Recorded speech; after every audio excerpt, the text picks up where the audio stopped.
Undefeated records in boxing nowadays are overrated. The large quantity of fighters who can call themselves undefeated world champions has saturated to the point where these words don't have the same meaning they used to.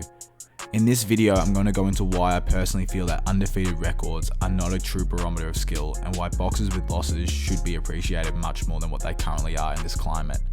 So if you do like boxing biographies, boxing history, analysis, recaps and these type of videos, please be sure to subscribe. And if you agree or disagree with me, please be sure to comment below. Lastly, before I go into my reasons, I'm not dissing any single particular fighter. What I'm trying to get across is the expectation the boxing community has of these fighters and the management surrounding the fighters themselves. One other thing, all the footage I'm going to be using in the background is some of my favourite fights ever and doesn't particularly relate to the video itself. Now with all that being said, let's get onto the video. So straight on to the point, why do I feel like undefeated records are overrated? It is for a multitude of reasons, but one of them is the unrealistic standard it puts on fighters and then subsequently creates fighters and management teams who refuse to engage in fights that are deemed too risky. The whole idea that one fighter is better than another because one has never experienced a loss and another has is absurd. Losing a fight doesn't mean you're bad, it means that you took on a challenge and in that particular moment you weren't good enough to win or were just unable to overcome the challenge on that day. Every single fighter in history has a weakness and every single fighter can be beaten on a certain day. No fighter is perfect, and to ask for an undefeated record really means that you don't want to see them face adversity, lose, and get better from that adversity.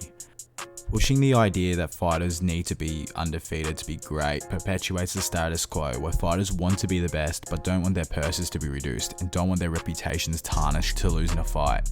So they don't take the leap to fight the best of the best, they just fight substandard fighters to get a better and better record, keeping fans starving for top level fights.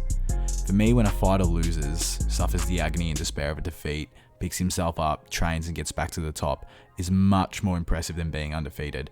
Climbing up the mountain, falling all the way down, then to climb back to the peak is so much more awe-inspiring than a fighter who just ascends the mountain without experiencing the fall. Tasting the bitterness of defeat is one of the most important chapters in a fighter's life and it galvanizes the fighter. So when a fighter loses, let's take the likes of Muhammad Ali, Ray Leonard, Arturo Gatti, Anthony Joshua, etc. for example. Their defeats their rivals only accentuated their greatness when they returned in their rematches to defeat their once conquerors. Losses shows and brings out character, and it allows fighters to reach heights that they may not have once attained if they never suffered their defeats. But defeat doesn't necessarily just affect the fighter itself, it affects the wider world of boxing positively.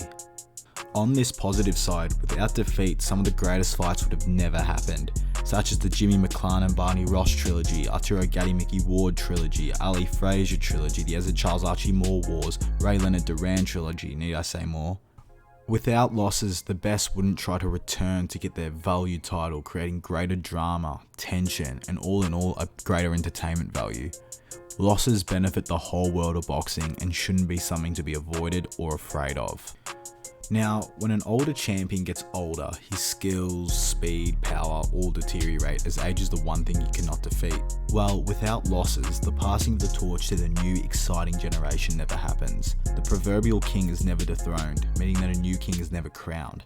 When a fighter retires undefeated, a hole is left in the division, meaning that fighters have to prove themselves to the world over a long period of time, rather than that superstardom being passed to them when they do dethrone the champion.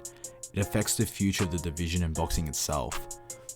To keep asking fighters to be undefeated, we are pushing an unrealistic expectation and inadvertently taking away potential super fights because these managers and promoters won't risk their moneymakers' quote-unquote legitimacy or their image because they fear the loss will lose them significant money and instead maintain their income by fighting good but not great boxers.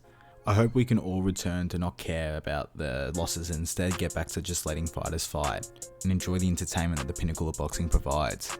I do believe this sentiment is slowly coming back though, with amazing fights coming up on the horizon, such as the time of recording Usyk Joshua in a couple days, Crawford Sean Porter, Wilder Fury 3, Canelo Caleb Plant, etc.